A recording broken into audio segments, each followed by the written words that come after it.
now. Hi everyone. Thanks for tuning in to today's AMA. We've got Professor Aaron Quigley, who is the head of school at the Computer Science Engineering faculty at UNSW. The Slido is in AMA text channel, so please put your questions in there. Also, don't forget to vote for questions because we'll be going off the most voted one. The link for this Discord is in the welcome channel, and it's also in the bot spam if you ask it for an invite. So feel free to invite some more people if they are interested. And the recording will be made available afterwards, I believe, as well. We'll start off now. With me, I have Zach. Say hello, Zach. Hello. Zach is one of the project directors here at CSE SOC, and he's helping moderate today's AMA. I also have with me Tom, who is a previous project director and a previous grievance officer and executive at CSE SOC. Say hello, Tom. Hello, Tom. Nice. And they'll also be helping with the questions. So let's start off with the first question. So the first question, Aaron, is what area of computer science do you find most fascinating? Wow. Okay. Heavy hitters. Yeah, that's tricky. So oh boy, that's so hard. It's like being asked to pick your favorite child when you have 55, and that's so difficult. But let me pick one. So I work in what's called human-computer interaction. And the reason I spend my time and my energy on that is because I think of the impact that HCI will have on the world. So what is HCI? Can you hear me okay? It's good? Audio's okay? Good, excellent. So sometimes when people think of HCI, they think of the purely social side of it or the socio-technical side of it. But actually, human-computer interaction basically spreads the entire gamut of computer science. So the way I would kind of explain this to anybody who doesn't know what HCI is, I would just say, look at the 24 conferences that that the SIGCHI, the ACM SIGCHI sponsors. And that goes from really hardcore hardware, software interfaces, brain-computer interfaces in the UIST conference, all the way through to a lot more socio-technical issues in, let's say, the Computer Supported Cooperative Work Conference. Across those 24 conferences each year, you've got about 10,000 delegates who attend, and about 10,000 papers get published across that. But probably that entire community is more like maybe 500,000 people globally, but it's pretty tiny. So it's a huge area. I don't work in all of the areas. For example, there's bits of those 24, let's say, on automotive user interfaces that I've never published in. I've attended and I've given talks there, but I've never worked in that. Although I would like to, and I will be doing that because I've just joined the SunSwift team, for example. So that's one of the reasons Mark Chi was moving on to other activities, and I they kindly invited me, and I said yes, I'd love to join up because I'm kind of curious to talk to them about the AI, the interfaces. I was just talking to some drone companies recently and thinking about what they could actually do at SunSwift. Some of my friends work in Toyota research, so I'll be excited to talk to those students. I work in human-computer interaction. So this is a really long answer to a very short question. Sorry. And if I had to kind of explain the three areas that I work in, it would be information visualization, ubiquitous computing, and novel interaction. And I can answer questions about any one of those three. But yeah, to me, HCI is very exciting because it's the last 30 centimeters between the computer and the brain. And that's where exciting things happen and where the power of computation gets unlocked. And I'll start speaking now. Cool. So next question here is, what is your favorite programming language? What is my favorite programming language? I will pick Parlance, because I know it's a language that none of you know, and there's only 15 of us on Earth who know how to program in it. And there's some wicked, clever things that it can do that no other programming languages knows how to do. And of course, now everyone's Googling Parlance, but I will be impressed if any of you can even find the vaguest mention of Parlance online. Any mention of it online? How do you spell that out of curiosity? Parlance. Parlance. It's on my resume. It must be a real language. I mean, surely. Parlance, anyone? No? No. No. Nothing to do with SIGCHI. I first learned Parlance when I lived in Austin, in Texas, during my PhD. In what was that? 1997, 98. Yeah, 98. I learned Parlance. No, that's my favorite language. As much as I can. There you go. That's Ran cool. our experiment based on a pallets implementation running on a Pentium 3 500 Oh, you megahertz. did find it. Which company? What's it? Where does it mention? It's on your website. Yeah, so I wrote part of my PhD using Parlance because it actually allowed for distributed processing across what was in the day multi-core, but of course it was a totally different architecture back in the day. And the compiler did some very clever things and allowed me to have multiple, effectively cores, but obviously weren't cores back in that day, for doing graphics processing and then parallel computation. Because what I did was in my PhD, I took an algorithm that would have order n squared complexity, best case, order n cubed in worst case, and took it down to n log n. And then I came up with even more clever techniques to bring it down from n log n down to probably close to linear time, but only linear time in particular circumstances. So when you're studying all about complexity in your course, don't think of it as just in isolation. It really matters, because I was drawing graphs, which are basically connections of networks. And I was trying to draw graphs at the time of about 1.5 million. And if you're doing 1.5 million by 1.5 million, you're doing quite a lot of work. So getting it down to n log n was quite nice, but actually even that was kind of slow. So getting it down to linear time was quite nice. And I came up with some clever ways of doing that. And for that, I got my doctorate, all in Parlance. And also I got the parallel speed up of having 8 cores to speed it up a little bit more, because you got to get that extra juice. Someone's asked, did you invent parlance, or I is it did something you not. just used as a tool? I used it as a tool. So I basically, during my PhD, so I did my PhD here in Australia. I did my PhD here in Australia in the University of Newcastle. And I showed up. I'd been working and teaching English in Japan. My supervisor said, "This is great. Here you are. Start doing your reading, start doing your research." And then he came back to me a couple of weeks later and went, "Oh, by the way, you need to write a workshop paper because we need to go to Adelaide in 3 weeks or 4 weeks' time. So please write up your current thoughts and go down and present them to an international group so they can give you feedback on your current thinking." When you do your PhD, unlike when you're doing your assignments in your undergrad degree, there is no specification. There are no requirements. There is no set of things that we ask you to do. It's a blank sheet of paper with a general question.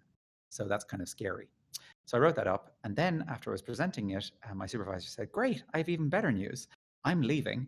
And you have 3 choices. 1, stay here, find a different supervisor. 2, come with me. Or 3, go find yourself an internship." I'm like, "Okay, well, where are you going?" And he was going to Limerick in Ireland. And I'd just come from Ireland. That didn't seem like a great option to leave Australia to go all the way back to Ireland. I would also encourage you to Google Limerick, Ireland. Not that I'm casting any aspersions on Limerick. I didn't want to go there. So then I basically went out and found a job. For any student who's listening, who's figuring out how to find a job, how to find an internship, you don't find an internship. You tell somebody they should hire you to do an internship. You should all read What Color is Your Parachute. You only really need to read the first chapter, and then you can basically, you're sorted for life. And that worked for me. I basically gave it to somebody as a gift. I read the first chapter, and that worked for me for the rest of my career. I'm not sure what the other chapters actually say, but whatever. First one was, don't get a job, tell somebody else why they should hire you. So that's what I did. I contacted a company in Texas, and I said, "Hello, I'm doing A, you do B, together we can do C." They went, "Thanks very much, go away, we're not hiring." But then they came back 3 weeks later and went, "Actually, we found some money. What you proposed is quite interesting. Would you like to come and work for us?" Yes, I did. I went to work for a company called Semantic Designs, and in there, a guy called Ira Baxter and Chris had invented a parallel programming language called Parlance. I learned Parlance in parallel to working on a thing called Clone Doctor, which was doing clone software detection for massive 100,000, 100 million line code bases, because clones in code are phenomenally interesting. Basically, how many students do you think use, let's say, something like Stack Overflow to understand programming concepts? Yes? All of them. Right. Okay. Shocker. If you just cut and paste, it's called plagiarism, and we have software that will detect that, but it gets worse. It gets much worse. One of the code bases that we were actually using when we were in Semantic Designs basically had 100,000 lines of code, and there was loads of bits that were cut and pasted all over it. But of course, the code, once you cut and paste it, rather than putting it into a separate abstraction like a macro or putting it into, let's say, something like a proper set of objects, if there's an error in one bit and you fix that, you haven't fixed the errors in the other bits. And what they found was that this was a piece of medical software, and the medical an error where something like an ion implanter would actually get out of alignment, and in one place in the code base it had been fixed, and somewhere else it hadn't been fixed. So suddenly you had a dangerous medical issue in one place in the code that was fixed, and another place it wasn't fixed. Basically, you run the clone detector. What you do is you generate an abstract syntax tree out of your code, so you don't actually look at the text anymore. You just chuck the text away. You just get a tree, and then you're basically just doing tree matching. Okay, you do the tree matching, you find different constructs, and then you find the clones. That's awesome. A million lines of code, lots and lots of clones. Then the hard bit begins. What do you call the clones? And that's where everyone slows down, because you're like, what is this piece of code? Some of these clones are 200 lines long. So you've got 200 lines of code. Suddenly you have to abstract it into a macro. What do you call this thing when it's used in 12 different places in the code base? Anyway, this is what they were doing. This is worth money. Companies will come along to semantic design and say, we have 1 million lines. You can really make it 10% smaller? Yes, we can. It means 10% less lines of COBOL to maintain. That's worth a lot of money. So that's what they did. So in parallel to learning how to do that, I learned the parlance language.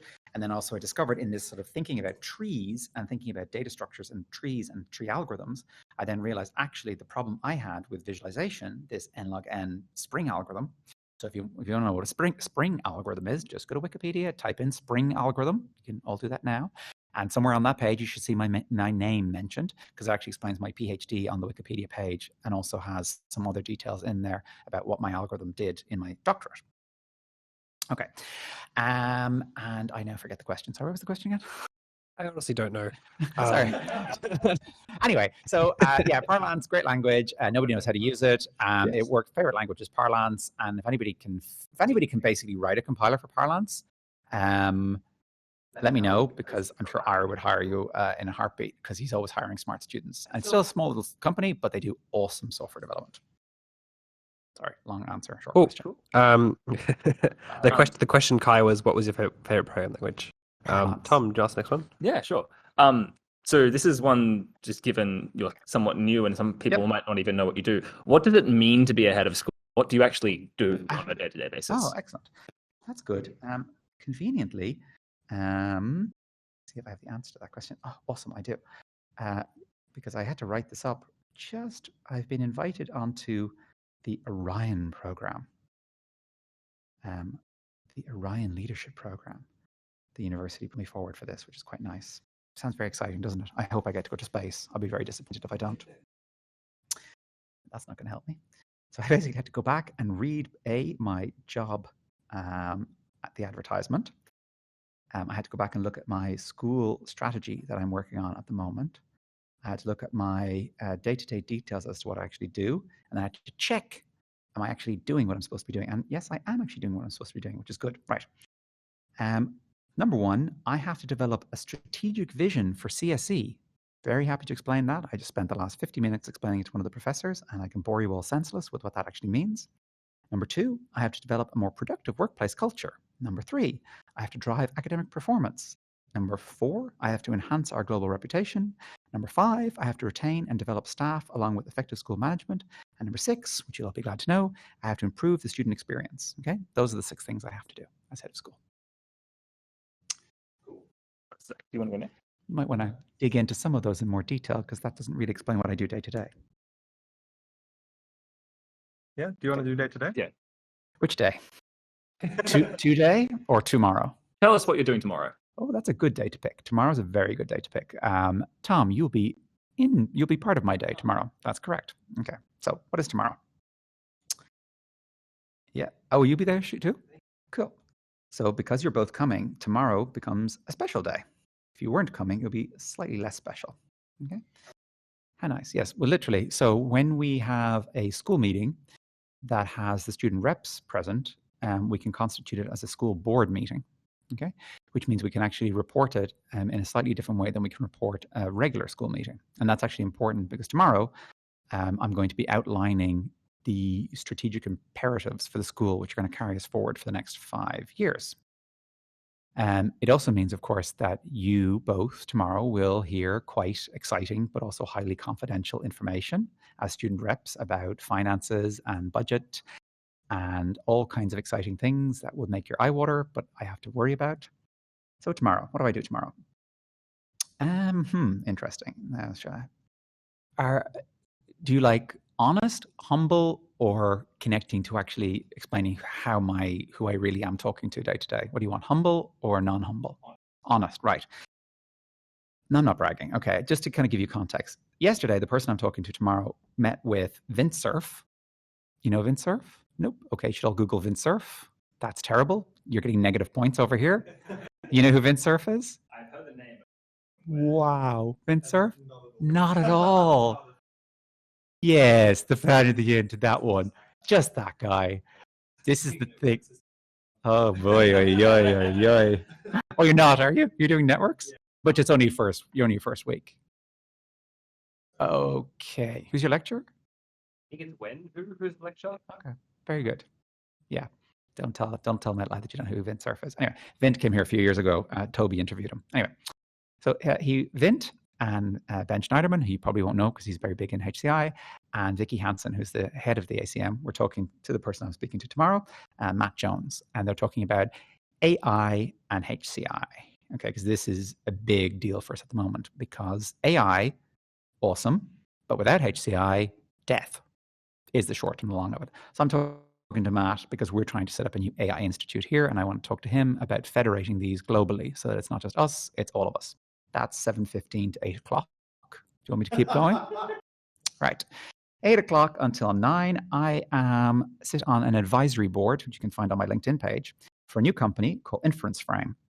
I got invited to be part of this because of an alumni network at my previous job, and I'm giving advice around human-computer interaction, AI, and I can't say too much about what Inference Frame does, but it's connecting AI with Hollywood, and the investors are trying to use this technology to change the movie-going experience. So that's until 9 o'clock. Then I have a glorious 15 minutes free. Then I have to meet with our finance team to make sure that I am spending the money properly, and I have to monitor how the money's been spent. Then I have an hour to prepare for the school meeting. Then I have the school board meeting, yes, where I get 25 minutes. I gave up 5 of my minutes for you guys. I know, I'm so generous. The reason I have 25 minutes is because I have to explain what the plan is for the school for the next 5 years and make sure that everybody understands that there's ways that everyone's going to basically be able to get involved in that. So the short bit of that is going to be, there's going to be 7 strategic imperatives that will be outlined tomorrow. In that, I'm going to be asking for my colleagues, 3 colleagues, somebody senior, somebody mid-career, somebody early career researcher, to kind of come together and help flesh out. And also, I'm going to be then putting out the call to the undergrads and the postgrads to say, hey, we're fleshing out these 7 imperatives. And one of them is on, let's say, research excellence. If you're interested in being part of the team working on that, put up your hand, and we want student input. This is your chance to contribute. This is only going to take 6 weeks, okay? This is not going to be a huge document. It's going to be about 20 pages. Strategy. Now, it's incredibly important for me and the school because when I talk to everybody out there, I mean, the number of people I have to talk to in this job is insane. You basically break it down to 3 groups. There's the internal people inside of UNSW who care about us, lots of them. There's the external people outside of UNSW who care about us, lots and lots of them. And then there's all the students and past students and future students, and they all care as well because they want to make sure that we're doing the best job we possibly can, giving you the education that actually will make a difference. Okay? So I'm going to outline this tomorrow. I'm going to get feedback, and then basically everyone will go, oh, great, now we can help shape it. Absolutely. You do this by yourself. Like if I wrote this 20-page document and then told the school, surprise, this is our new strategy, it won't work, okay? The only way this works is when you create stuff together, okay? So that brings us until 12, okay? Good. Then I get half an hour to actually maybe go to the bathroom, which I haven't actually done in a while. Then I get to go and meet with the Vice Chancellor. He's bringing me in to have a chat where we're going to be talking about some of our alumni. We're going to be talking about some of the institutes that we have planned. We're going to be talking about the future. And I'm going to be talking to him about the future of computation and how I believe UNSW should become a computationally enhanced university. Then I get 30 minutes to actually go to the bathroom, and then I have to sign some forms. Then I'm getting to meet with HR to talk about some staffing. Then I have another little bit of preparation time. Then I'm getting to talk to, who is that? The graduate school about future graduate education and what that will actually look like. And then we have a meeting to talk about the John Lyons event, which is happening in May. And we're just trying to, we want to figure out the final order of things because we have people coming in from Amsterdam. We have people coming in from Princeton, Harvard, all over the place, Google, yada, yada, yada, and we have to figure out the day. It's timetabled so that all of you students will be able to attend. We've got ACM Turing Prize winners, we've got ACM fellows, we've got industry folks, Google, yada, yada. It should be an awesome day. but I have to talk to Gernot about settling the plan. And then we basically have to get it into Eventbrite. Then we have to get it set up. The room is all booked. Hopefully everyone will be able to be back on campus. Because I have to say, if you're out there and you haven't been back on campus, it's alive. There are people here. It's like that moment in Star Trek where they look and there be whales here. There's students on the campus. There are people drawing. There are people measuring. There's no good coffee at 4 o'clock in this place. What is wrong with you all? This is terrible. There's no good coffee here at 4 o'clock. No, there isn't. Where? No. It's just terrible. Like, I remember trying to find coffee the other day at 4 o'clock. it's just. And I ran around the entire campus. I know. I think Stellini's. Nothing. I think Stellini's is the place I went to. I went up to the top of campus where there's that little coffee cart, Yeah. which is fine. Are they open at 4 o'clock? They are at 4 o'clock, but again, they're making it too fast and they actually don't understand the pressure. Stellini's, which is the place next to the Audi. Do you know what the Audi is? And Yes. there's a lot of stuff. If you go, so instead of the Audi, you turn, there's a big food court, like a pasta place, which does coffee at that time, and it's campus, which is like pretty good. That's good. And you also be glad to know that if you're a first year listening into this, the first years don't know that either. Nobody knows where there's good coffee in this place. So, yeah. And then I'll be done at 6 o'clock and I can go home and my husband won't divorce me. That's it. Yay. And that's Thursday. And then Friday, I have to meet one of my PhD students who's doing an awesome virtual reality, augmented reality piece of work. Then I have to get to campus. Then I have to meet all the other deans and the head of school. Because what we do here in computer science is one of 8 schools in engineering. And I put in the school report. And our school report is dazzling. Every month, like, it is so impressive. You know, one of the other students just won one of the top 100. What's the prize? What did he win? Leadership. And that's impressive. And then Toby has won something. And we have just announced, actually just now, and this is very brand new information, SIGGRAPH Asia will be coming to Sydney in 2023, and we help support it, so it's going to be a big deal. Who are they? Sorry, for people who don't see. Oh boy, we can come back to that. SIGGRAPH, SIGCHI, we should come back to ACM, that whole ACM stuff, we should come back to that. All these shiny things, all these shiny things that we as a school do, what the students do, the ICPC was just one. UNSW was first, second, third, okay? So ICPC, oh boy. You should come up to computer science and have a look at all the trophies on the wall, the International Collegiate Programming Competition. So some of your classmates, they won first, second, third, and then also they came first in the Division 2. One of the teams, I think, won a prize, and I think it was one single lady all by herself, did all the work just by herself, which is incredible. And then also, I think one of the teams consisted of people who actually weren't even yet students here, but were just coming in to be students here. So yeah, you guys collectively are doing very impressive work. So like, you're awesome, we're awesome, we're all awesome together. I do the report, I go to the head of school meeting with all the other people, and it's like, oh, we're up for a Nobel Prize, and we just won the Japan Prize, and oh, somebody else just won $1 million, and this. And it's like, it's an incredible place, and that's just engineering. Then you go up to the whole university level, and you're hearing every single month there's something of like, somebody's in line for some major prize, some student has just done some major spin-out company. It's like, it's an impressive institution. So we have to kind of lift our game constantly, because I'm like, we're awesome as a school. And then you go to the faculty, like, yeah, we're doing pretty well. And then the faculty goes to the university and they're like, yeah, we're one of many brilliant things. And that's nice, because you don't want to be the smartest, but you also want to be kind of driven because everyone else is just doing some amazing work. So yeah, it's always humbling to go to those meetings. Sometimes like, we're like, yes, CSE, woohoo, like we're number one. But most of the time it's like, wow, everyone else is doing some amazing work. And that's Friday. And then I have to meet the dean and answer some questions. Then I have to talk about entrepreneurship. And then I have to read a research paper on AI, specifically because I wrote some of it. And then I'm free to do some more research for the rest of the day. It's Friday. Yep, it's good fun. Interesting day-to-day life you have. It is, there. yeah. You're shifting gears constantly. So that's actually kind of one of the hard things. That's why I have, let's say, an executive assistant. That's why I have a school manager. That's why we have a whole team who can kind of help prepare me, so that when I'm kind of shifting from activity to activity, I'm well prepped.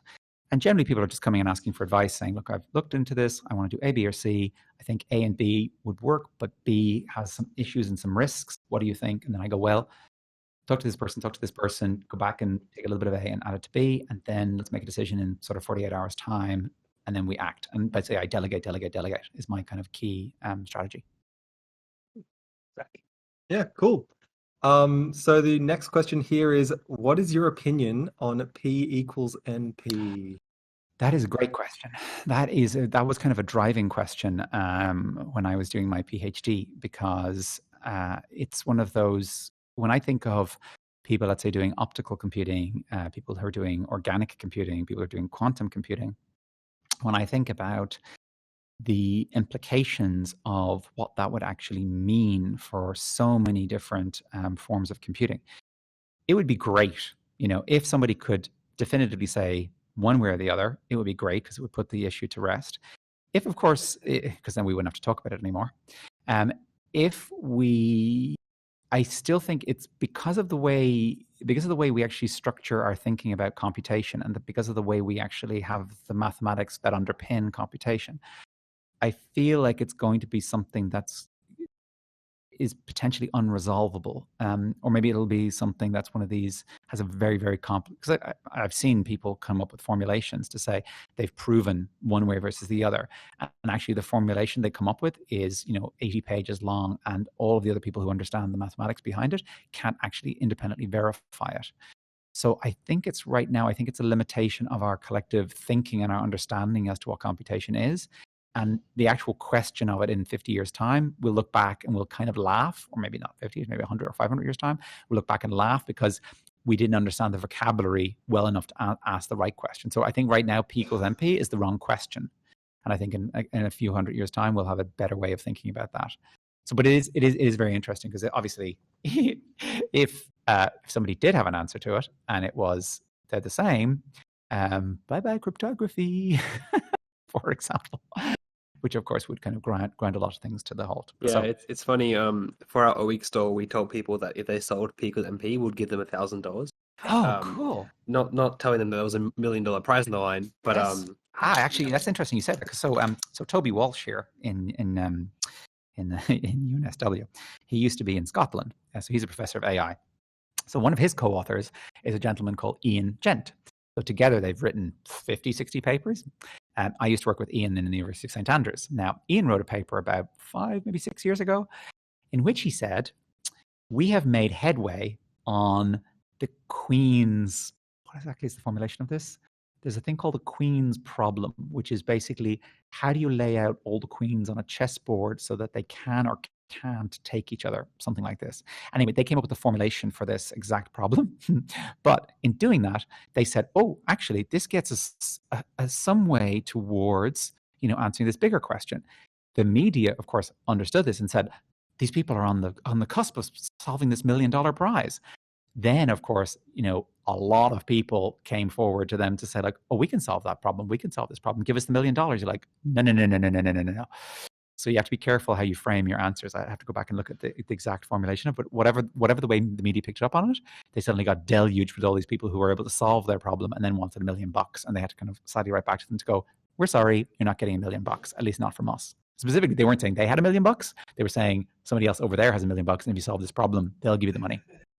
Don't ask us for the money. Apparently, they still get email from time to time going, hey, here's the solution, kind of $1 million. And you're like, no, you can't. Ian Gent, have a look at his work. He authors with Toby Walsh. That's really interesting. I actually haven't heard of the 8 Queens puzzle before. Sorry. What's it called again? Queens? 8 Queens puzzle. 8 Queens puzzle. Yeah.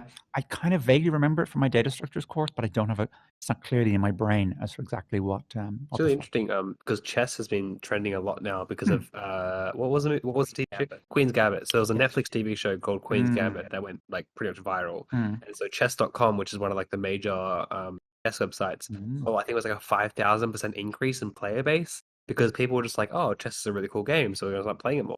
It's really interesting to see how like media impacted their sort of website. But I guess moving on to the next question. So for a bit of context, it's somehow become tradition that we ask our AMA speakers wild questions about on food.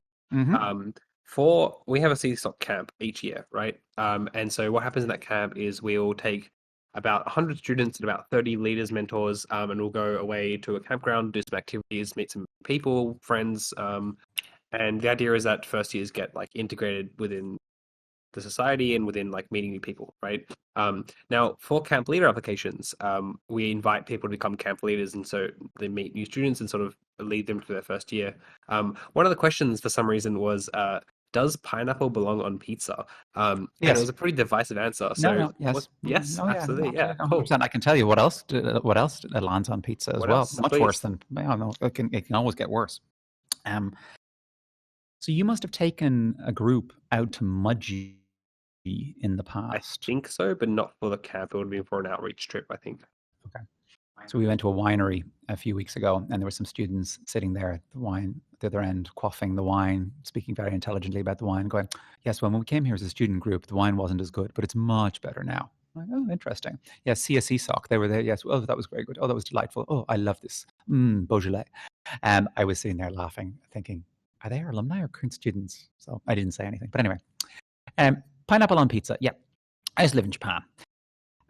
In Japan, everything is awesome and sometimes different. My local pizza shop had a sign in English which said, some of our customers make us happy by coming, some by going. Did you hear? Yeah. And you're like, you have to read that and go, what now? So my favorite pizza in this shop was a combination of 3 types of cheese, pineapple, and corn. That's great. I actually just want to move on to a different question. Because you're now before it gets too late. No. So I don't know if you listened much to last week's AMA with Mark G and Danny Mansfield. But there's a big discussion that started in America when I think it was New York made it a law that a hot dog is considered a sandwich. And there's a whole theory of like what constitutes a sandwich. One of the questions that comes out of that is cereal a soup? Is cereal a soup? So for computer scientists, the most important thing always with thinking about these kind of questions is the definition and the scope of the question. Some of you were there, I think, at the O week when I did my two truths and a lie. And then people came up afterwards, were very upset. They're saying that's, it's all about the definitions. But actually for computer scientists, definitions really matter. It's all about how we standardize and we understand each other. Is cereal a soup? Let me think. I've had some weird soups in my time. I put in a lot of milk into my soup. I quite like milk. I've never thought of it as a soup before.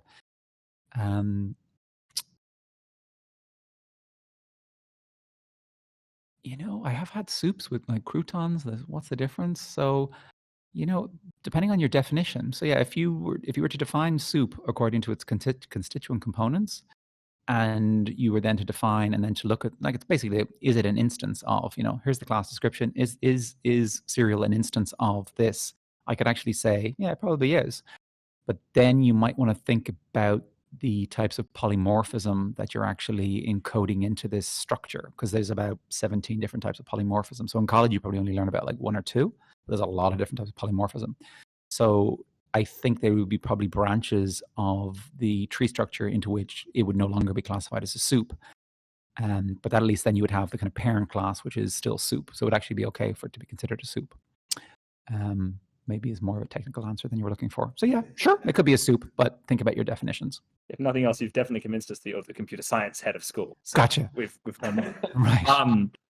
Moving on to something a little bit, and I don't mean to disparage that question, a little bit more serious. What is the best piece of advice that somebody has given you? At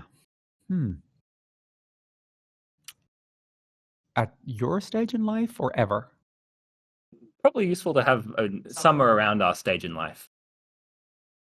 Not to quit my degree. When I was in 3rd year, I got a fabulous job where I was learning a different programming language called Tolus. Terrible language, fax operating system language, awful. But I was earning like $100,000, and I was in 3rd year in college, and that was $100,000 in, what was that, 1990? And I was going to quit, buy a boat, and live down in Marina del Rey because I had a green card, and that was all happy days. And why did I need my degree? And I almost was thinking about it, because at that stage both my parents had actually passed away. And then I almost quit, and one person said, look, Tolus, sure, pays the bills today. Sure, the fax operating system is great. Sure, they need you now, but things change, and the degree is something that you'll have for the rest of your life. So maybe go back and finish, and then come back and do the job. And boy, was that the best bit of advice I got in my undergraduate degree, because I went back, I loved my honors degree, I got a scholarship to stay, I got an opportunity to go to Japan to be a teacher, I was then able to come here to do my PhD, et cetera, et cetera. If I had jumped early and taken the cash, I would have closed all the doors in my future. And as I look back now, you can go and you can type in a company called Mericel. That was the company I worked for. They went bankrupt a few years later. Tolus became defunct as a system. The VAX operating system that we were using, the machine, that was gone. And there was an earthquake and my boat would have sank and possibly I would have been inside of it and I would have drowned to death. So yeah, in hindsight, it was pretty good advice. I didn't die. I didn't need to do VAX programming anymore. And I have a degree and it carries me forward for the rest of my life. So good advice. Stick with your education. Don't give up. Do you want to ask the next question? Yeah, cool. So, what are your goals in the next few years, hopefully, as head of school? Sets of goals here. So for me personally, for me and my students, or for me and my broader set of colleagues and all the students in CSE, which set of goals? Start with the students. Right. Okay. The students. Okay. Now, this is where, of course, if you're in fourth year or first year, you're like, oh, that's great. I want that now. I want that now. Give me that now. This thing that you're mentioning on the radio, not radio, whatever this thing, podcast, AMA. I want that now. Like, this is not how this works. Okay. So when you're trying to do new things in an institution like this, it's big. It has lots of moving parts and there's lots of things we can kind of draw in on, which means, for example, today I was talking to other parts of the university that have done other types of degree programs and new types of structures. And I was talking to them about what could we do if we took one of our areas of specialism and their way of teaching and brought them together and we would come up with a new type of professional degree for people who are actually currently working and want to come back to UNSW. Hopefully that's vague enough that I'm not signing us up for anything. Likewise, looking at our master's programs and as them as gateways into, let's say, PhDs, or gateways that actually students who would, let's say, do a 3-year undergraduate degree will automatically want to stay and do one of these masters, so that when you come here, you'll maybe do a 4-year program and you'll stay, or maybe a 4.5-year program, and you'll automatically come in with the expectation of doing a master's. Or going back to the undergraduate degree, because we have a set of them, and actually reimagining what they might look like, possibly actually not. So a key thing in all of this for me, one of the goals is, this is not bigger is better. This is better is better. Okay? If that makes sense. This is not about just growing the school and going crazy with quadrupling the numbers. That's not the point here. It's okay. It's better is better, not bigger is better. What that could mean is we might have new degree offerings, which means we have as many students, but they're in slightly different specialisms because we go back and we reimagine the curriculum. Now, to do that, we have to do a curriculum review. But of course, you don't want us to just change everything midway. Like, you don't want to be in second year and then in third year going, surprise, your degree is no longer here. So we have to phase these transitions in and out and add things in. We also have to make sure we have capacity at the same time as we're doing a new joint degree program with Western Sydney University that will be starting in 2022. That's already on the cards and that's announced. We also have a set of online programs through UNSW, and they're growing all the time. We've got one on cybersecurity. We've got one on data science. They're happening. We have our kind of core set of 4 undergraduate degrees in our master's programs, and we've got our PhD programs. So the thing is to kind of look at everything and then think about what does education look like in the future, okay? And then reimagine that for the students, so that basically we want to make sure that we're not trying to, expression that the Australian government likes to use, this making you jobs ready. It is an awful, awful expression, okay? We want you to be ready for the world that you're going to be presented with, okay? Your job is one tiny part of who you are going to be, okay? And it's important, obviously, but all I learned in my degree was I learned how to learn, okay? That's the essence of what you need to learn during the course of your studies here. Are there things I learned in my degree that I'm still using today? Yeah, a few, not many. Like, I learned a certain set of compilers. I haven't touched those in 20 years. I learned certain programming languages that I never want to go back to. Modular 2, anybody know Modular 2? Modular 2? No. It's fine. It's not a great language. A bit dull, not very powerful. Nobody uses it in industry. Well, maybe they do.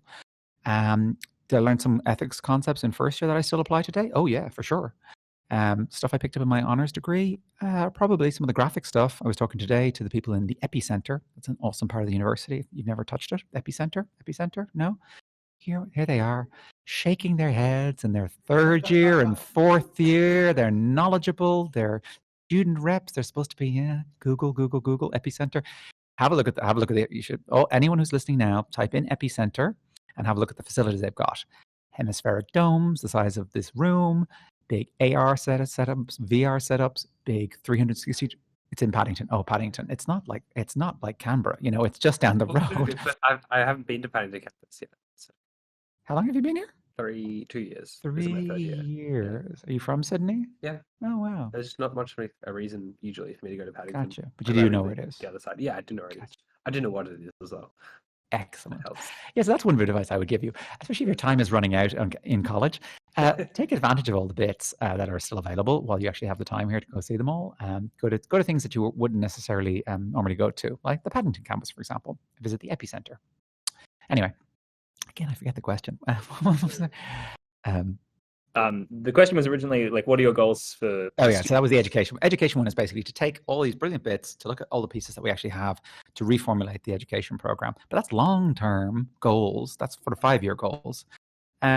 Short-term, basically, is to kind of just encourage everybody to remind you all that. I mean, I would say this. This I believe is a very unique, nurturing, scholarly, worldly place. What does it mean to be nurturing? There's no better way to learn than to teach.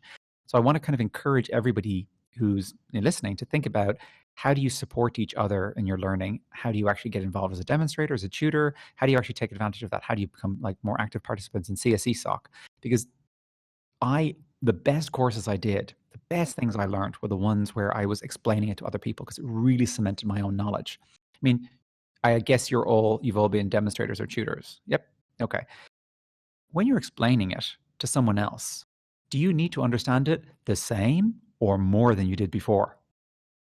Way more, because there's way more. Because everyone will be basically, well, why this? And you're like, oh yeah, good question. Why is it that way? And then you have to go and realize, oh wow, it's a little bit more subtle. Some of the syntax you get in some of these languages, you think you know how it works, and then you do it, and then somebody says, well, why doesn't it work this way? And you're like, that's a very good question. I think a great example was today. In fact, there was the first one-to-one lecture. And some of the syntax you take for granted in like a C program, like int, void, main. Everyone's like, what is void? What is int? What does that mean? Excellent. And you have to explain it in a way that doesn't like super confuse them. Yep. And it's interesting. Mark does a really great job of doing that. So that's a great example. So so of course now you're all going to nod. You all know or not nod, as the case may be. So who was John Lyons? Starting over here, Trey. No. Oh, I just realized maybe I'm doing the wrong thing with the AMA. I'm supposed to be answering the question. So John Lyons, no cheating. Look at him Googling right in front of me. He was one of the main guys who worked on Unix, right? No, keep going. John Lyons? He wrote the definitive guide to Unix. Which there is a copy. That is right. Very good. Anything else about John? What he said. He also has a garden outside, as it turns out. That is true. Very good. Okay. Actually, what he wrote is called a commentary. Basically, what he did was he took the Unix operating system, went into it and went line by line. What does this line do? Literally from the first line. So students studying operating systems would have basically opened up the Unix operating system and read the first line, which hopefully was probably a comment. And then they would have gone through the whole thing line by line going, what is this? What is this? If you think about that as a way to learn how to program, it's kind of terrifying. Because there's so much preamble at the beginning of lots of these programs. You're like, what is all this? And you could really lose the plot. And you're getting through some sort of, because the way he did it, he took the code, printed it out, added in all the commentary line by line, and the students that understood operating systems trying to go through it, page after page after page after page after page. AT&T went bonkers. They suppressed this for 20 years. This is basically copyright infringement as far as they were concerned. Okay, this was a huge issue. So it took him 20 years before he was actually able to publish this as a piece of work, but it was a way for the students to actually understand the operating system. So today, when Gernot started inviting everyone to come to the celebration of this, the people who wrote back said, hey, we're celebrating John's life. We're having this event. It's his 45th anniversary of the original commentary. It's 25th anniversary of it actually being published. Would you like to come and talk? You had people like, I can probably say this now, Andy Tannenbaum. Again, blank looks from the audience. But you've heard the name, that's right. Yes, he invented Minix, okay? Have a look at his life. He's coming. And in the response when he said, well, not coming, he's digitally coming. in his response, he had, love to come, great excitement. And he sent us back a picture of him with a copy of John Lyons' book. The people who know what John did, they all have their own personal copies of this because it was basically bootlegged and copied all over the world. And they all have it. The people for whom this matters, they all have their own personal copy. So John's life has transformed operating systems globally. So that's the kind of impact you can have as an educator. And so yeah, when you do operating systems in third year, if you're in third year listening to this, chances are Kevin mentioned John in passing today. So yeah, when you come into computer science, have a look. You'll see the people who've given the money to establish the John Lyons Fund, which is going to be one thing the two of you will be hearing more about tomorrow, because there's a lot of money that we're going to be investing in exciting new things. And we've got the tree outside, and we've got the garden. We're going to rededicate it. You're also going to hear my crazy idea for what I think we can do with it. Well, actually, I'll put this out there because maybe somebody actually has a better idea. Okay, so it's a tree. It's a tree. What kind of data structures do we actually sometimes learn about in universities? Trees, right. So right now I've got estates quoting us on rewiring it with individually addressable light bulbs that we can actually computer control. And then when you're teaching tree algorithms, basically people can go out, sit around and basically program in breadth first search, depth first search, yada, yada, yada, yada. Is it possible? Maybe. Will it work? Who knows? Is it going to be a cost of fortune? Yeah, maybe. Maybe somebody knows some bit of technology. Actually, I know a system that we could actually do it. The other problem is wiring up a tree that's growing with electricity might not be the most healthy thing to actually do with it. So we'll see what's actually possible. The states are trying to figure it out right now. There's a video online of a guy, Matt Parker, who people will know from like Numberphile and Stand Up Maths. He wired up a Christmas tree with 500 individually addressable lights, and he like put out a public call for people to send in code that he would run on the tree. Exactly. So I think for us, exactly the same. I think people who are doing data structures, lots of us, I think it's the kind of thing that computer science students and people here would really quite like. And there's no better way to learn about a tree than from a tree. And I'm sure there'll be all kinds of crazy potential things. Yeah, wiring it up is one thing. And interesting now, actually, there's spare electricity on campus just as of 24 hours ago, because we just went carbon neutral. And now we have excess energy, so we can actually power it without wasting energy. Can I ask, is the plan to like invert the tree and hang it so it's the same shape as computer science trees? Because I don't understand, like a tree growing up, is that a computer science thing or? What? Are you inviting us to this meeting now? I'm now going to murder one. No. Look, it's a nice idea. Let's see if it's possible. And let's see what it's going to cost, because anything that costs money. The main thing is, the worst thing would be if we wire it up and then it breaks after 2 days and it's just this big elephant. So yeah, I'm not doing that. Only if it's actually going to be stable and it is actually something that we could actually do. Because I think for visitors and also people to kind of understand, people have a very hard time understanding what is computer science, okay? If you can basically walk up to the tree and say, how would you find that leaf there? See that rotting leaf? How would you address that leaf? And then people can go, well, I'd have to go over the whole tree. Like, yeah, but is there not something more clever we can do? And I'm like, well, we could jump around randomly and I might get to it. I'm like, yeah, what else? Can you walk up the branch? So I think as a metaphor to actually have, the next generation of people, other people that kind of come and watch it and then see, let's say students have built like, a breadth first search or sort of a depth first search traversal or something, and they can actually visualize it and then understand, oh, this is what the computer's doing. And it becomes a metaphor, but a physicalization of it at the same time. I think it could actually be quite beautiful. But if it's not maintainable, if it's not manageable, yeah, we won't do it. But we would do that and we would rededicate then the tree in May. And John's widow is coming in next week, so I'll have to explain this to her to say this is what we're thinking of doing. But if we can't do that, we'll try something else. Right. Going back to the question we asked you originally about what your goals were. You said 3 sort of different types of goals, and I wanted to maybe go to one other one before we move on to the next question, which is, what are your personal goals for the next few years? Personal goals. Yeah, well, to set up the school so that it actually can kind of succeed even when I'm no longer head of school. So it's actually kind of a very sustainable model, because all of these things we're slowly changing. There's lots of great stuff that's already here, but you just basically want to set things up. You want to set up a strategy so that I can get hit by a bus and then it can kind of continue to roll on. But of course, that means that there's things that we have to plan for change in terms of the physical environment. What is teaching going to look like? So my personal goal is to make it a more pleasant, a more sustainable, a more enjoyable environment for my colleagues and for the students who are coming here now and after, but also to kind of lift up certain things. So there's bits of the school, there's bits of the physical space that I don't love. So I'm looking out right now at the outside where there's a museum out in the corridor. I think, and when I see the VC on tomorrow, I will be saying that actually should be part of a proper university museum. It shouldn't just be stuck out in our foyer, because I think students walk by it and think it's all just junk. And that's disgraceful, because that is some of the history of computing in Australia that's sitting out there.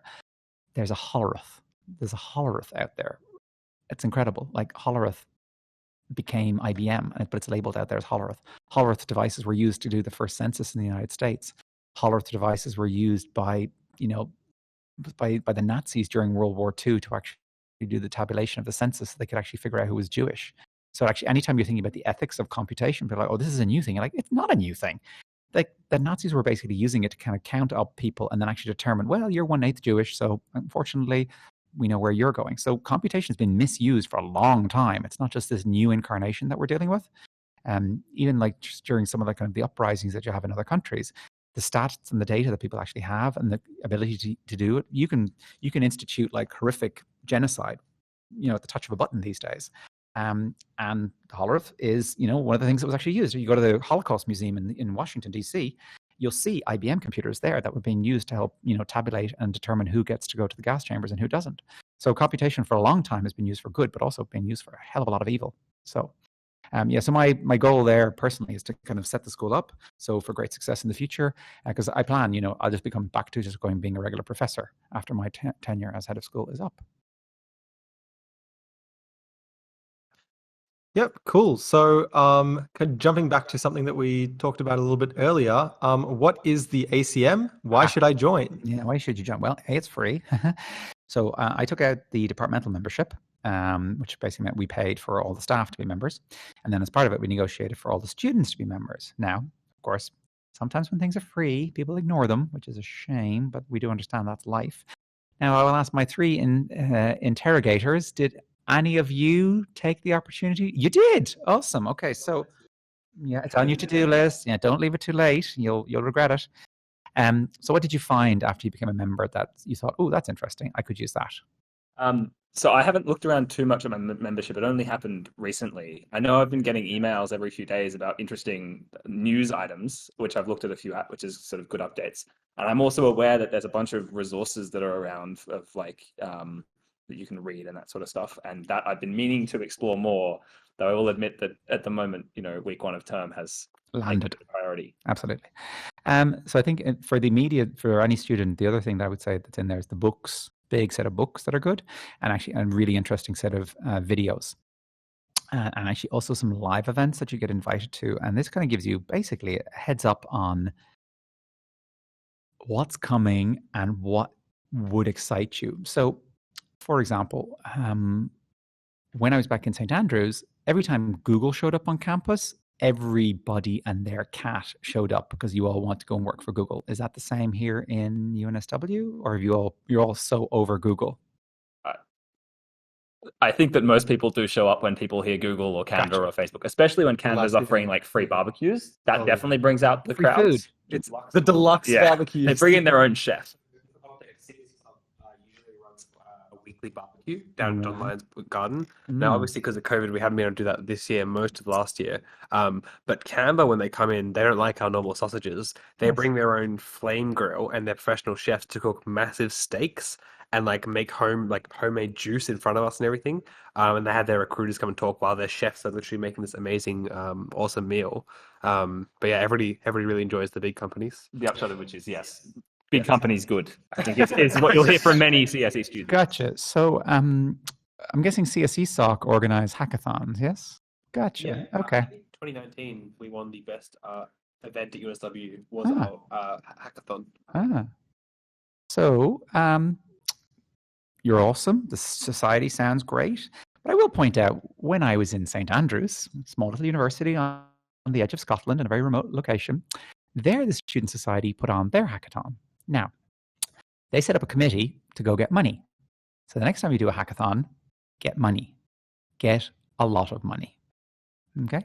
So what did they do with their money? Well, they used it to have all the kind of food and the entertainment and actually pay for students to be able to come from across the country to experience the hackathon along with our students, to be able to put them up for accommodation.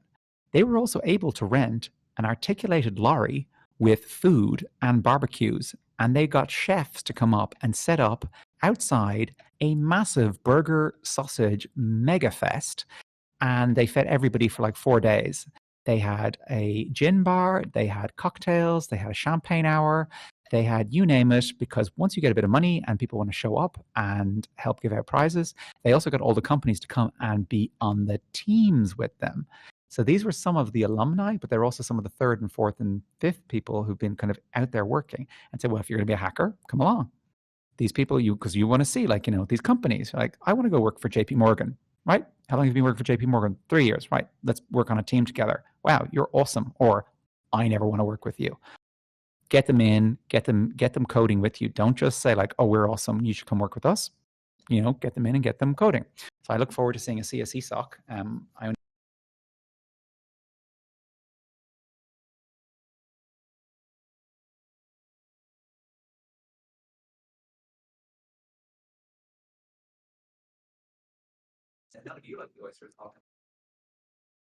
think you disconnected.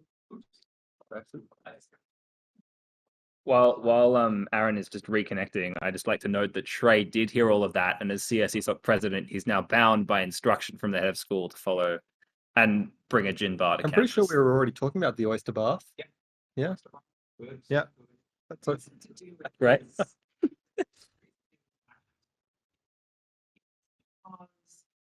These are very nice experiences for people to kind of push their skills out and to challenge themselves and to make connections and to really meet with the people, companies who want to hire you. Oh, is it okay? Yeah. Okay. It's not just to kind of waste money on having like nice burgers and oysters and like that. It's actually as a way to see, do they value you? Do you actually want to work with them? And they get to kind of see your programming chops and you get to see their programming chops. And it's I remember when I was going to campus, when I was finishing college, all these recruiters will come in on campus and blah, blah, blah. And they're telling you like, oh yeah, we're totally like, we have super, laid back work culture. There's no suits. And this was IBM at the time. And then some of the alumni were there. And once the recruiters went away, we're like, really, no suits? They're like, no, that's a lie. Yeah, it's suits every day. I'm like, okay, fair enough. And then somebody else was telling us, why they wanted to work in their place. And we were asking them what were they doing. And then they were looking at a bit of our code and they didn't understand the code. And I'm thinking, how long have you been working in this company? 3 years. Where'd you do your degree? Oh boy, I wouldn't have gone there. Will I be working with you? Really? Okay, thanks, no bye. So it's not just about you getting a job, it's actually about you getting a job that you want to be in. The number of people who actually get into their first job after college and then bounce within 12 or 24 months is huge. All because it's like, oh, must get a job. And you get the job and you realize, oh, this place is boring. This is not challenging me. These people are not actually I'm not going to learn anything. So you have to be very careful where you go and work. Yeah. So bring them in. Don't just bring them in for their money. Bring them in and actually get them to be part of your hackathon teams to see if they are the kind of people you want to work with.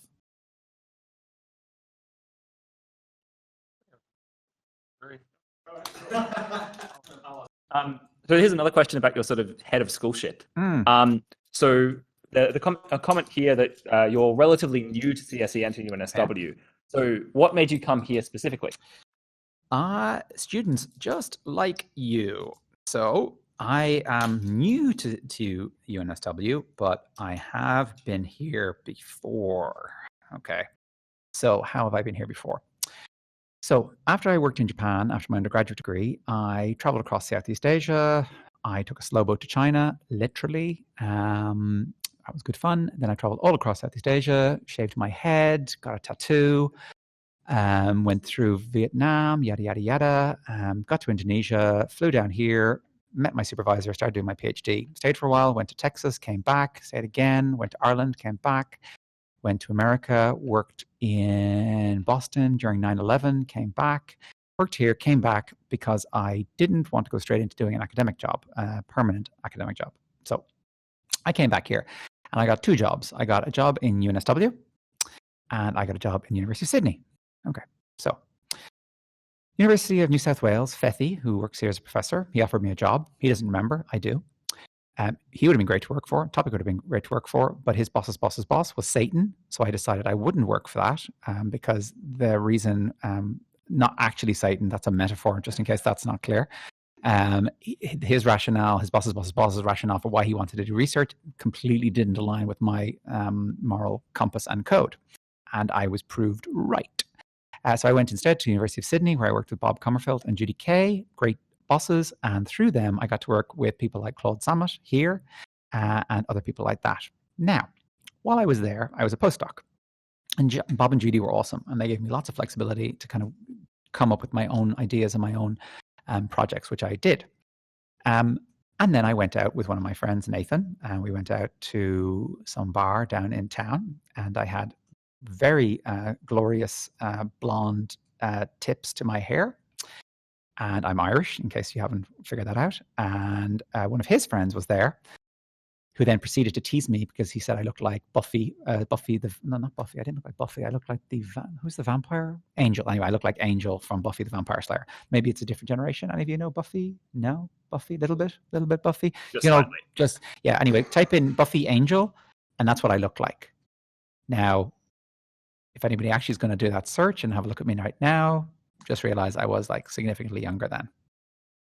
Anyway, and this guy, Dan Cutting, was one of Gernot's former honors students and was now working at an industry and was bored, as many of you will be when you go out and work in industry, because as amazing as it is and as much as they pay you, you are not free. You are being paid to do a job, and if they ask you to write code to connect a server to a database in SQL2, and that's what you have to do, that's what you're going to have to do. And it's not all glorious and amazing, and you're not all hacking like you're in, some movie. And he was bored, and I said, well, you shouldn't be bored. You should come back and do a PhD. And he said, well, who's going to be your supervisor? And I said, well, I'll be your supervisor. I'll give you a scholarship. Come back and work with me. He then proceeded to tease me about my hair for the rest of the night. I thought, right, I'm going to make you suffer. So he was my first PhD student. I didn't make him suffer. Hopefully I was a good supervisor.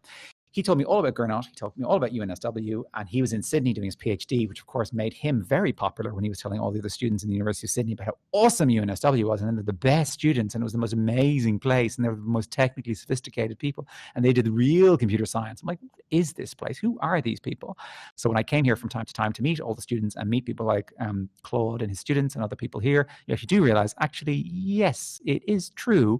The students who come here are technically quite gifted, but also they have very high standards, and you push each other, and the academic staff push you to work hard. So that's the reason why I knew you from 1990, what was that, 2001? Yeah, 2001, 2002. So yeah, I've known the school for a long time. And that's what kind of kept it on my radar. So when the opportunity came to come here to do it, basically I said, these are the things I would like to achieve. I think there's a lot of potential here, but there's a lot of untapped opportunities for kind of bringing things together. So for example, in the other schools in engineering, they have lots of centers and lots of institutes. And at the moment in CSE, we have none, but that's going to change. So I thought there was potential, and there was a lot of people here, and all they needed was somebody who had the kind of energy and enthusiasm and excitement to kind of put it together. It sounds amazing to do all this, but really what you have to do is to identify all the strengths, identify the problems, identify the opportunities, put out your strategy. Strategy is basically a recipe for what you don't do as well as what you do. But actually, because it tells you what you don't do, it's very useful, because everyone comes up with, hey, let's do quantum. I'm like, well, actually, quantum doesn't fit into the school strategy because we don't have A, B, and C. But they can do that, okay? So that's the reason I came back, because I knew excellent people, ACM fellows, excellent environment, lots of potential to make a difference, and I could actually institute change, and then hopefully in 5 years' time it will be a more excellent place than it is today. So that's why I came back. And my husband's from Australia, and his parents are getting old. Partly the reason too. Awesome. Cool. So that was not a good time for me to unmute. Right. So we're going to do something different now for a little bit. Last time we did this, the issue we have with a lot of AMAs is a lot of questions and not enough time. Yep. So we did a thing called quickfire mode, where we'll give you questions, like maybe 5-ish, and you answer with one sentence. Yep. And it's hard because some of these questions are quite difficult. So I'm trying to think which ones I'm going to ask. This is good because it keeps me short. Yeah. And as you can see, I'm too verbose. Cool. So start off easy. Yep. Is tomato a fruit? Yes. Cool. Why are cats better than dogs? Because they're self-sufficient. That's good. What's the tattoo that you got?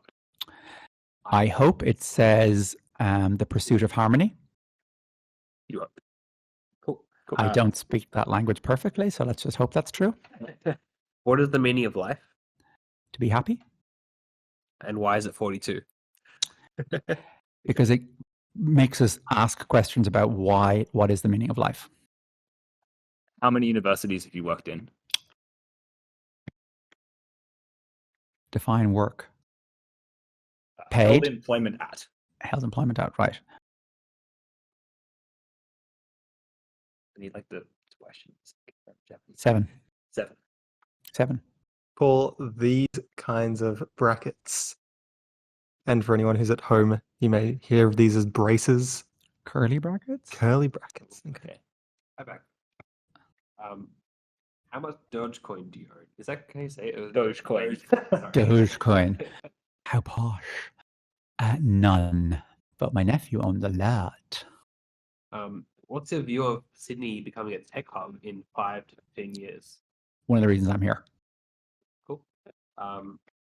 If you could go time travel back to meet your first year uni self, what would you tell them?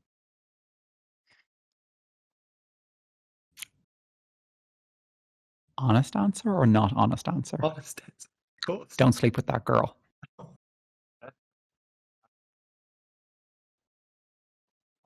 Do you think more students should go into academia and CS? We have quite a lot already. I think people should do more research, but not necessarily just think of academia as the only way to do research. I think people should be more scholarly. So what on earth is Clubhouse? I'm on it right now.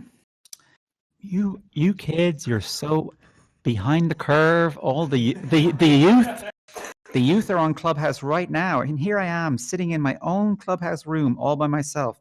Let me sadly invite one of my colleagues in. Let's see who's online, who won't be embarrassed. Let's have a look. What time it is? So Clubhouse is like an audio room. Let me see if I can invite Jeff. I'm inviting someone from Apple in right now. If he shows up, I'm going to be very mortified because he's going to be like, "What are you doing pinging me at?" Where is he? He's in Pittsburgh. What time is it in Pittsburgh? Oh God, it's the middle of the night. I shouldn't be calling him in Pittsburgh. Oh God, no! Stop! Oops. In the morning? In the morning? Oh God! Oh God! That's bad. Okay, let's invite. Okay, let's have a look. No. This is the problem. Is it doesn't tell you the time zones where everybody is, which is super dangerous. Let me have a look. No, Rogers. Italy. What time is it in Italy? Luigi might be awake. Let's have a look and see if Luigi will come in.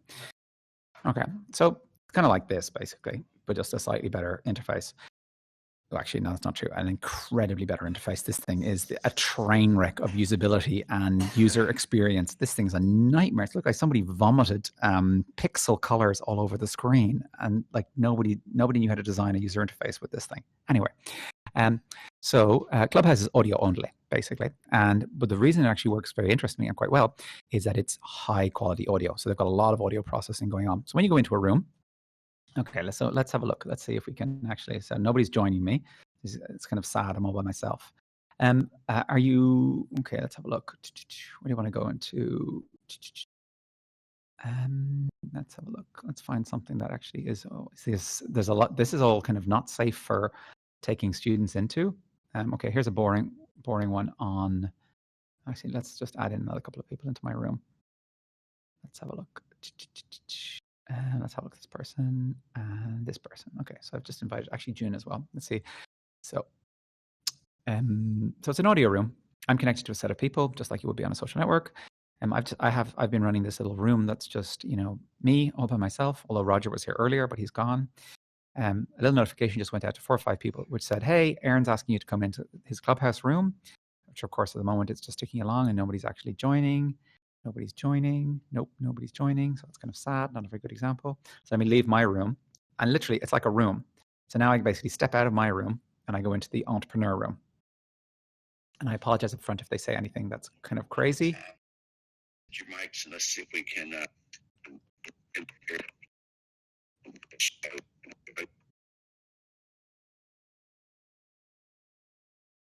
You're silly. We can't hear you if you're tapping your mic too. Oh, that's true.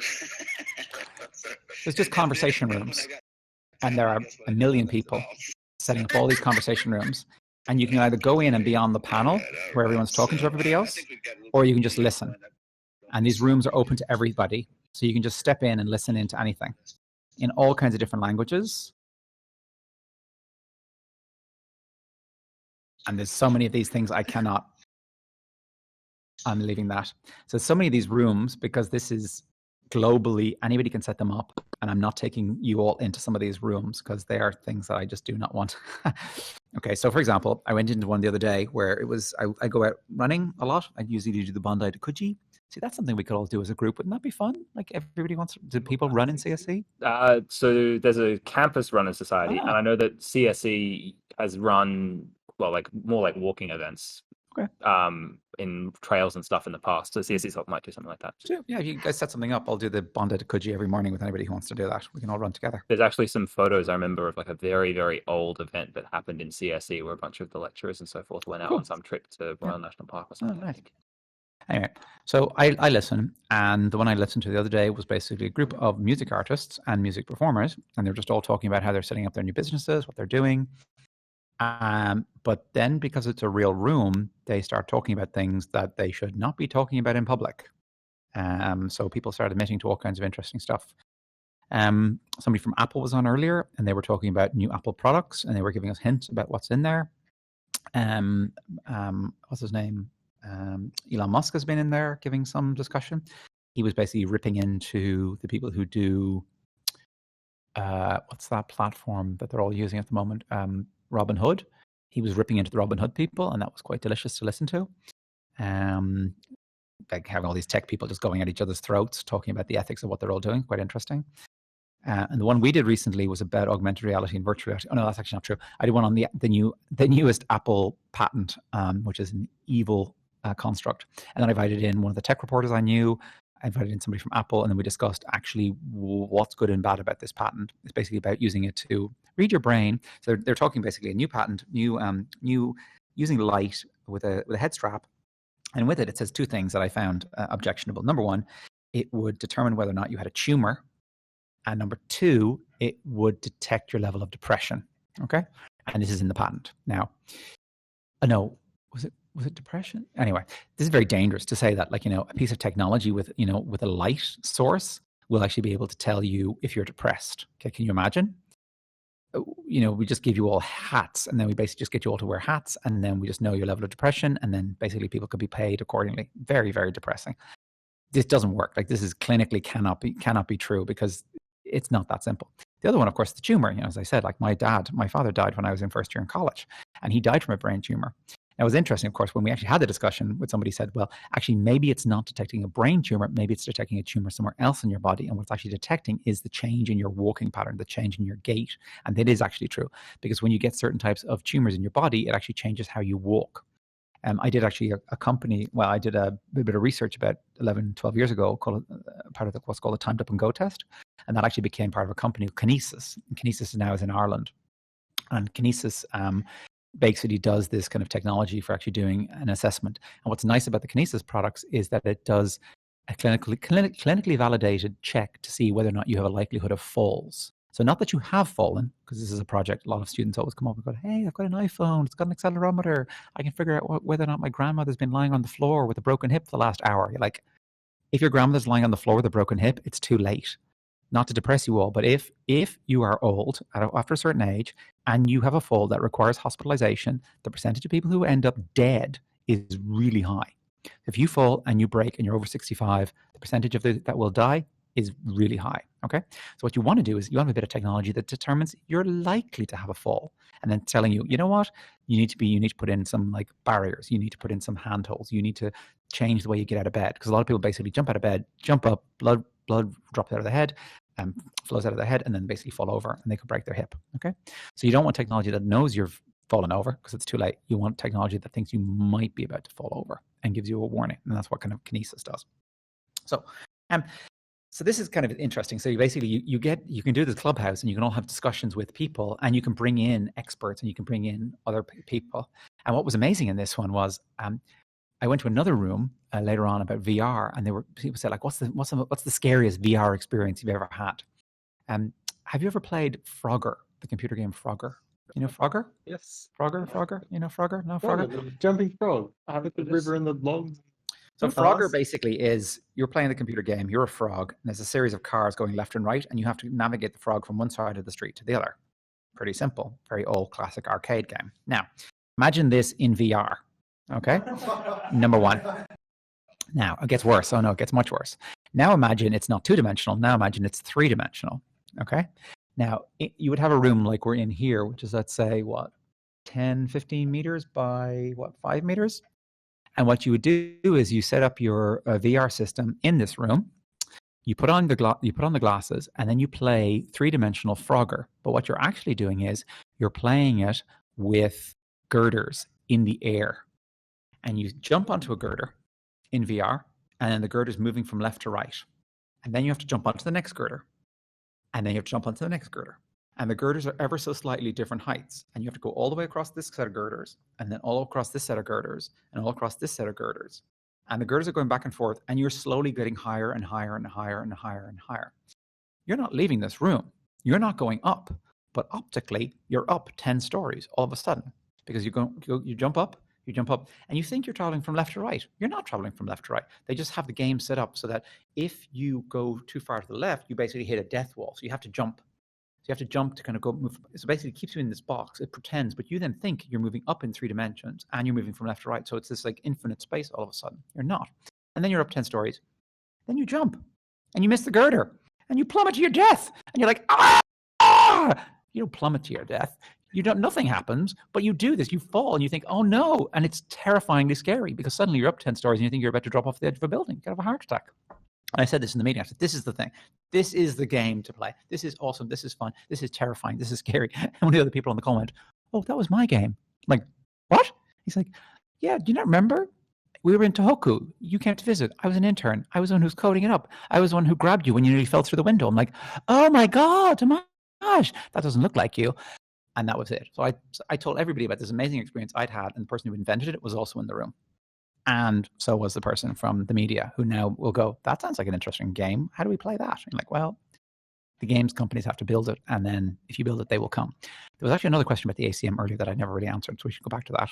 The question was it how to join? How to join. So you should have all got an email. And if not, we put that in this chat. As well. Yeah, so join. 2 things. That's one part of it. Once you get in, then you can also join up to what's called SIG-Chi. And then you get access to those 24 conferences, all on human-computer interaction. But you can also join up with what's called SIG-Graph. SIG-Graph, well, SIG-Graph are the people who basically invent all the new generation of computer graphics. The annual conference for SIG-Graph has 20,000 people go to it. When you go to their events, the last one I went to was amazing. They had a keynote, and they had basically all the people who did all the computer graphics for Guardians of the Galaxy 2. Now, all on stage, and they're all talking to each other. It was actually the first time they'd all met. And they were describing how did they get Guardians of the Galaxy 2 done on time. When you go back and watch Guardians of the Galaxy after I explain this to you, you will look at it very differently. Okay? Think of the following. There are basically 6 different production studios that were involved in making that. What do they have to agree on? Big one, they all had to make sure that the stupid little raccoon looked the same, and they're all rendering it differently. Sorry, apologies if this is your favorite movie of all time, but they all had to basically make sure that the raccoon looked the same, which is actually quite hard because some of them are doing ray tracing and some of them are doing other types of rendering. So they're all doing the same thing. They're all scattered around the world. Why are they all scattered around the world? Because they didn't have enough compute cycles in one place, and they didn't have enough technicians in one place to do it synchronously. So they had to basically parallelize it. So they all basically took a different bit of the movie. So some parts of the movie, you go in and you can see this infinitely generated procedural code. Have you seen the movie? There's bits where they go underneath the world, and it's all this recurring fractal type visualizations. You're like, wow, how amazing. You're like, how amazing? That's Studio A. Then you go up to this part of the world, there's all this water and these watery bits. And you're like, oh, how amazing. Look at that watery world. Yeah, that's because that's Studio B. Studio B does watery stuff quite well. Studio A does procedural rendering quite well. So they stitched this all together, and all along the way, they basically had to make sure that the raccoon looked like a raccoon, everything held together, and they could all do it in parallel. So basically, they were meeting day to day, and they were looking at each other's raccoons going, the nose in your raccoon doesn't look right. The glint in its eye is wrong. Because otherwise, you're just jumping from thing to thing, and it is all these incongruous graphics. And they're all just talking about, like, remember we had to do this, and you had to upload this algorithm, and we had to change this, and we had to export our data. And they're basically pushing huge amounts of data around the world to each other so they can actually sync up and make one movie at the same time. And of course, that's one of 1,000 stories. Then, of course, there's the Toy Story story in terms of computer graphics, which you, of course, all know about the Toy Story story. No Toy Story story? Remind me. It's just forgotten. It's past your by. So, in first year, in third, second year, have you ever lost data?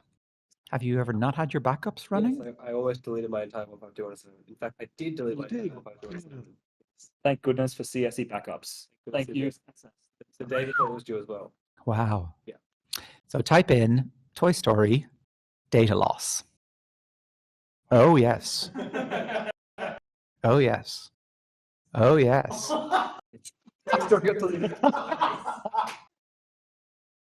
Oh, yes. So this is a good example of why.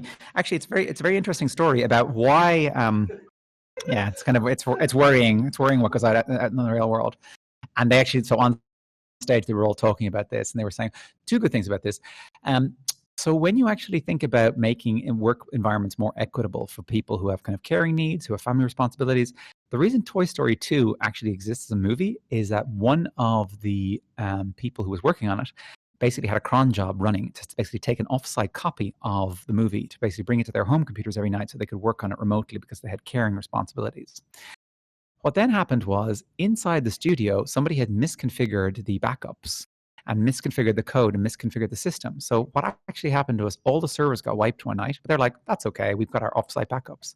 The point they went to their offsite backups, they realized they weren't configured correctly and nobody had actually done an audit. So the primary source was gone, the secondary source was gone, the movie was gone, the whole movie was just gone, and their money was just going to go out the door.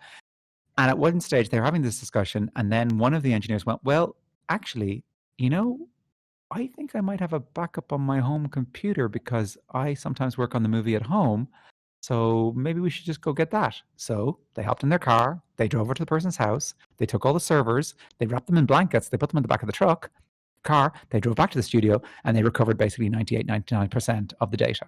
Okay? Without that, no movie. And you're sitting there in the audience listening to these people regale each other with how did they do it and how do they never do this again and what are all the other horrific things. And this is what you can get when you go to something like SIGGRAPH or SIGCHI.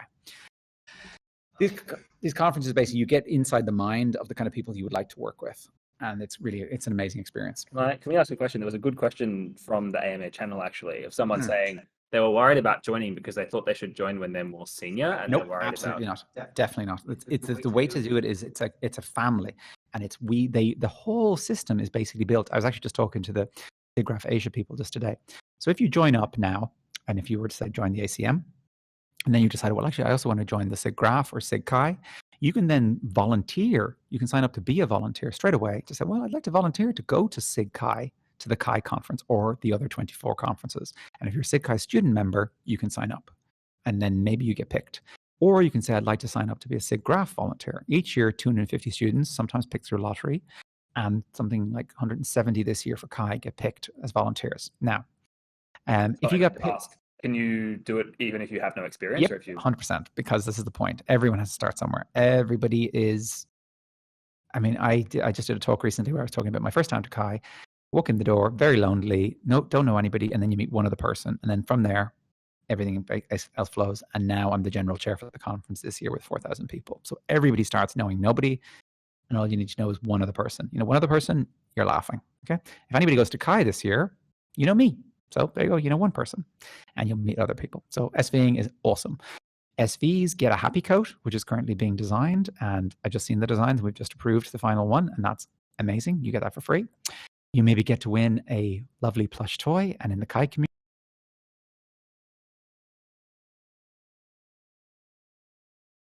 disconnected. Somebody keeps putting you in AF. Really strange. Hello, hello, hello, hello, hello. Who's that troll? Bust him. Okay, I'm not sure what that means.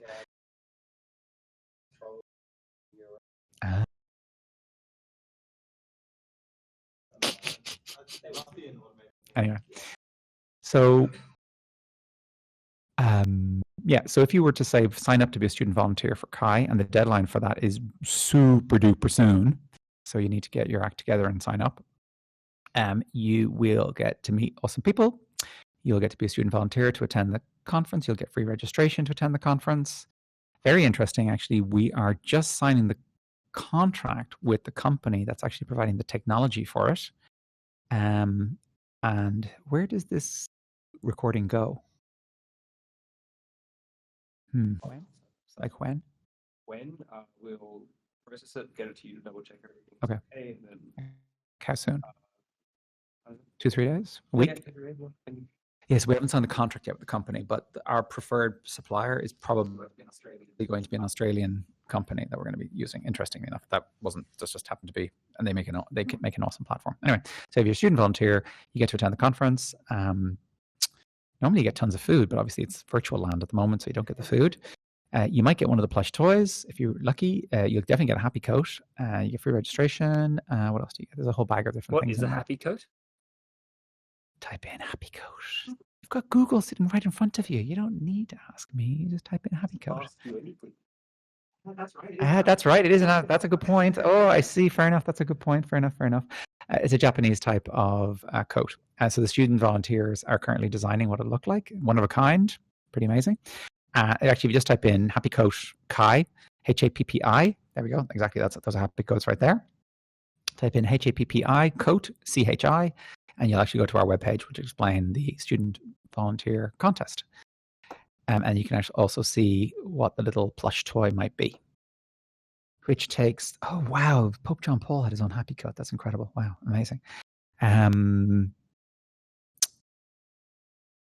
That's it. That's the one. And there's the webpage, which explains it. It's a really nice community. Students love it. They get into it. They work. They meet each other. They make the connections. And loads of them get jobs out of it as well. Cool. So, all right. There are a few really good questions left. We've got about 20 minutes left. There's still about maybe 6 questions that we want to get through. I'll start with one of them that I think is pretty interesting. So the high school syllabus is moving towards integrating aspects of programming as like mandatory in high school. What are your thoughts on that? Do you think it's a step in the right direction?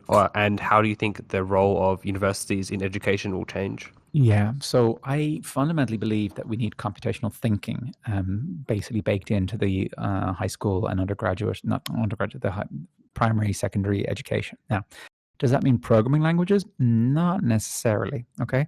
So computational thinking is effectively what I think I learned in my 4 years of undergraduate study. I look at problems, I think about decomposition, I think about how do I have a data structure to help me think about it, how do I think about the processing, I think about the programming language that I might want to use, I'll think about the memory that might be actually used, I might think about the optimization strategies, I might think about the user interface. All of those things, that's very hard to kind of boil down into something that you could teach in high school or primary school. What I call primary school is the first school. Is that what you call primary school as well? Yeah.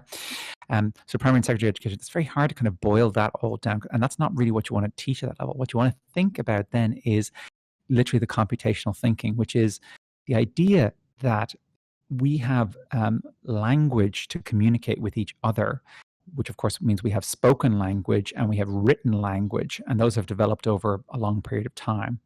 We also have mathematics as a way to express ideas and to express numeric concepts as a type of abstraction.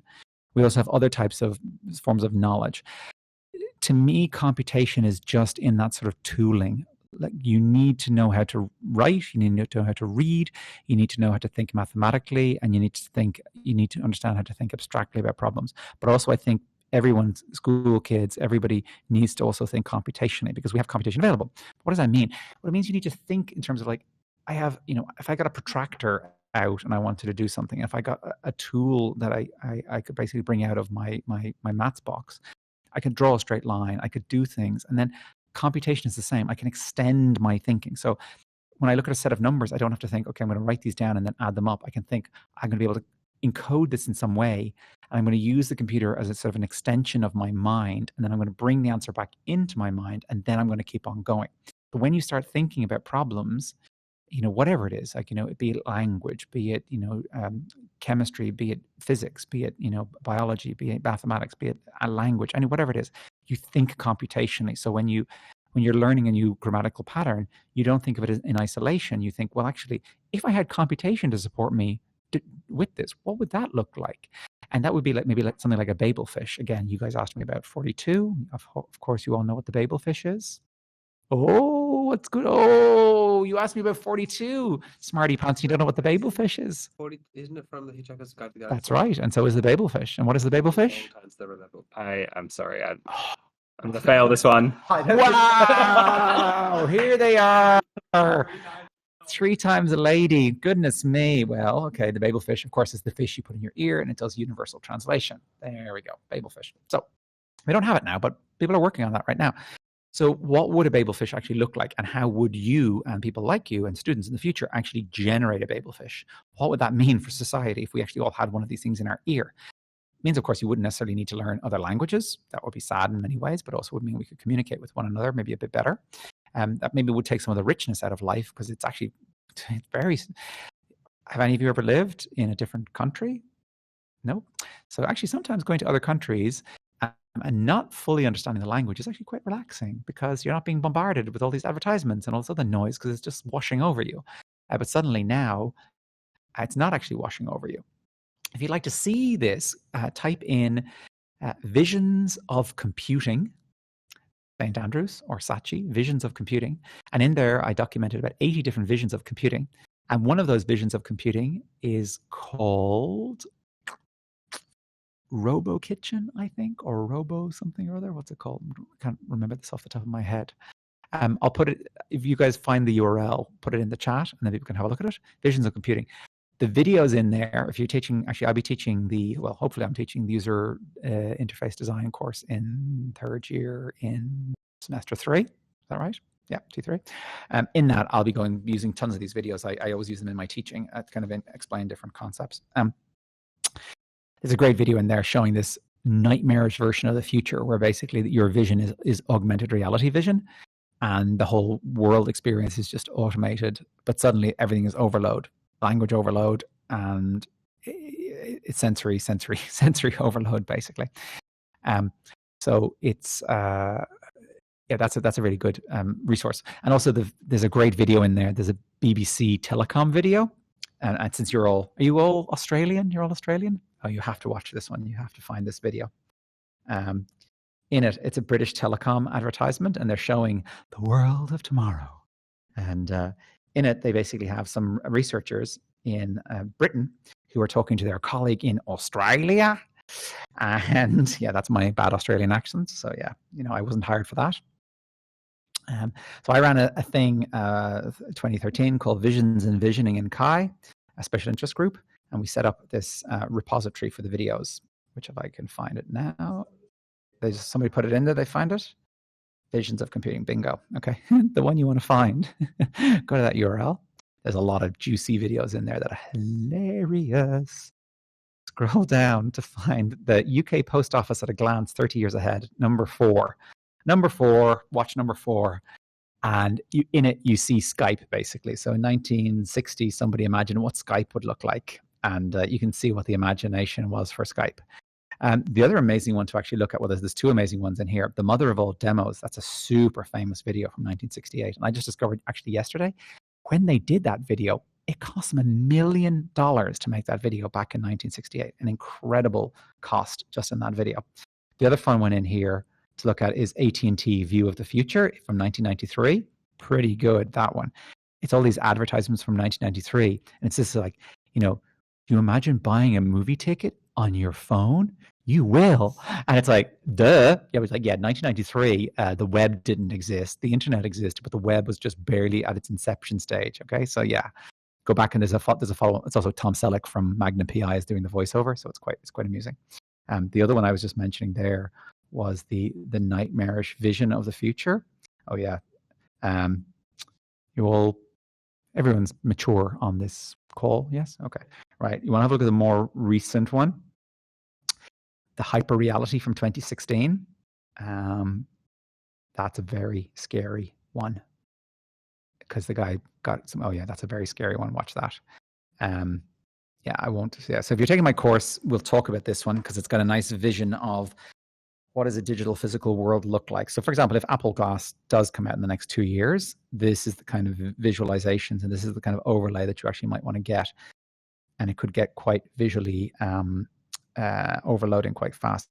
So it's called hyperreality. Is the video? Go into hyperreality.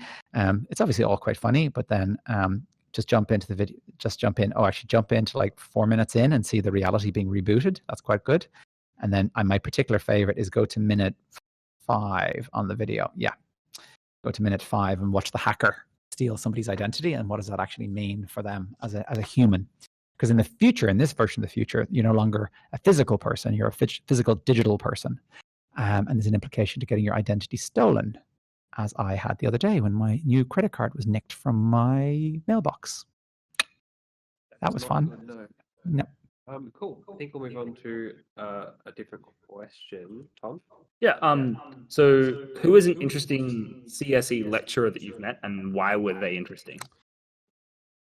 Why were they interesting? No pressure, but Mark G is listening. Mark G is listening.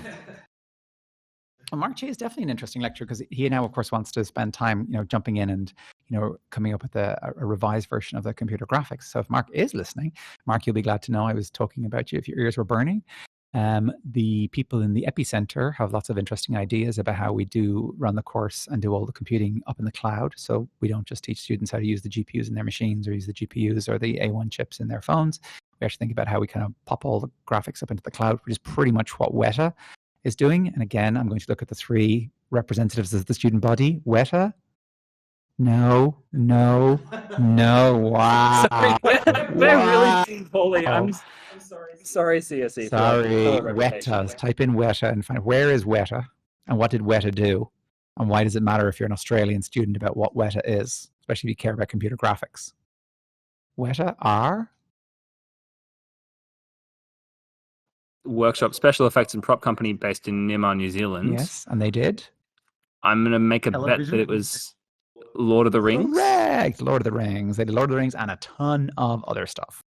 So if you do computer graphics and you want to go work, so not so far from Sydney, it's only a little hop away. You don't have to go to Hollywood, and they do tons of computer graphics over there. Anyway, so SIGGRAPH Asia is coming to Sydney in 2023. It's going to be a big 7,000 person conference. So Mark, you're going to have to teach all the students quite quickly so that they can actually start doing some development and coding and start doing some other exciting things.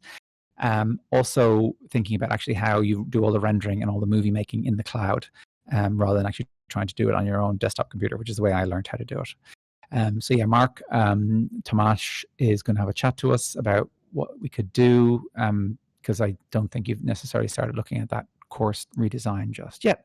And that'd be nice because then also they have a pretty cool platform which allows the students here to build their assignments and then to deploy it on an AR system, a VR system, on the Cave, or on some of the epicenter hardware installations. So that's pretty cool. So yeah, have a look at the SIGGRAPH announcement. It's a big deal. It's one of the biggest conferences in computer graphics in the world, and it's coming to Sydney in 2023. Cool. So another question we have here is, what do you think is the most interesting problem in all of computer science, and why? The human. Or your favorite? The human, because okay, it's basically it's getting the information out of the machine into your brain. Okay, think about that. It's the 30 centimeters between the screen and the brain. That's the most interesting and difficult thing. So at the moment, how we get information out of the machine and into our minds is pathetic. It is utterly pathetic. If you think you're looking at some amazing, super duper cool triple screen display, or your iPhone or your iPad or your whatever is incredible, it's pathetic. This is not the high point of how we will talk to computers in the future. If you don't believe that, if you don't think this is pathetic, then yeah, I don't know what I can do for you, because you have to understand that it's unless you challenge what computers should be doing and how we talk to computers, it's just going to stay the same, and it's going to be a plateau. So there's a great guy called Bill Buxton, and he has this famous quote, which is, if Rip Van Winkle fell asleep in 1985 and then woke up today and was presented with a computer, pretty much know how to drive most of the computer that you got in front of you, because my laptop has a screen. We had screens in 1985. It has a keyboard. We had that too.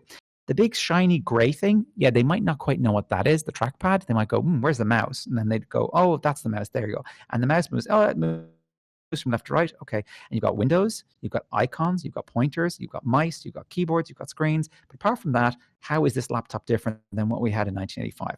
It's lighter, it's thinner, it's shinier display, but whatever. Would they be flummoxed and a little bit, bemused by actually how you interact with an iPhone? Probably, but not so much that they actually wouldn't be able to, do their thing. I'm actually late for my next meeting, but we're wrapping up in 10 minutes anyway. So we can all listen to Matt Jones if you'd like me to talk to him and find out what they're doing for the future of AI. So really it's how do we get information from our brains out to the computer, and how do we get information from the computer back into our brains more effectively? Because right now, pixels, not great. Audio, pathetic, not really used. Haptics, not used at all. Sense of smell, not used. Sense of taste, not used. Brain-computer interfaces, still nascent. So that is the greatest challenge, I think. It's the bandwidth to the brain. So basically, we can kind of use computation without necessarily needing to use our fingers to drive the interface. In 100 years' time, the fact that you go back to that movie again, Star Trek. When he basically goes to the computer and he goes up to it, and the guy goes, "Use the keyboard," and he goes, "The keyboard, how quaint." That's my bad Scottish accent. You can see why they sent me away from Scotland. And then he tries to pick up the mouse and speak to the computer, and it doesn't understand him. Okay, just think of that. Like right now, you're using your fingers to drive a machine that can do billions of calculations, and that's the speed at which you have to give input to it. That's pathetic. You have to use your eyes to read the information and process language that was written for like when we had vellum. Pathetic. Okay, we're using keyboard designs that were designed for when we actually were worried about the little metal bars slamming into each other. That's pathetic. All of this is pathetic unless you, as computer science students right now, can acknowledge that this is not the high point of human-computer interaction. This is not the high point of how we talk to computers. Then it's not going to get any better. So you have to make that change. You have to demand things can be better. All of that only comes because younger people kind of challenge the status quo and go, "This is not good. It needs to be better," and then it will be better. Cool. Second last question. Yep. So earlier on, you told us a little bit about Thursday and Friday, but if people are interested in Saturday and Sunday, or in general, what you do in your downtime. In my downtime, let's have a look on Saturday. Let's see what's scheduled. I have plans for 2025 in my diary. So that's how far ahead I plan. Yep, I know where I am on that day in 2025. Saturday, awesome! Saturday is great fun. Saturday will consist of sleeping a little bit and hopefully not murdering the birds that sleep outside my house.